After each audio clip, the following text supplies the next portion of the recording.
Se kdaj vprašate, od kod pride hrana na vašo mizo?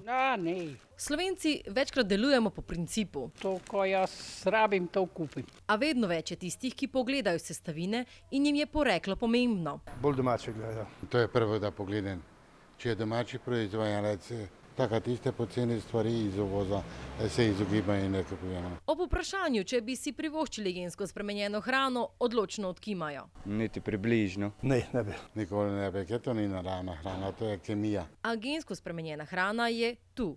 Najprej soja, sedaj koruza ameriškega giganta. Multinacionalke Monsanto je kar nekaj nezaupanja. Saj kot dodaja, Bi to pomenilo mogoče tudi na pridelkih ali pa v strukturi določeno spremembo. skeptični so tudi kmetje. Še zmeraj smo na strani bolj tistih, ki tej zadevi nasprotuje ze strani varnosti. Ne prepriča jih dejstvo, da bo pridelka več, da je koruza odporna na plevel in sušo, saj ostaja strah, da je v ozadju želja po denarju in prevladi. Če ne bojo prepričale javnost, podkupile javnost oziroma tiste, ki so vplivneži in bo poskušale vriniti to zadevo. Tokrat se res, da pogajanja vrtijo okrog koruze za krmo, a kot nas opomni Kjučan, To se verižno potem prenaša. Če bo gensko spremenjeno koruzo pojedla kura, ni trditve, da ne bo se najde ta zapis še v jajcu. odločitev o tem, kaj bo prevladalo, denar ali zdravje človeštva, je do jeseni v rokah Evropske komisije.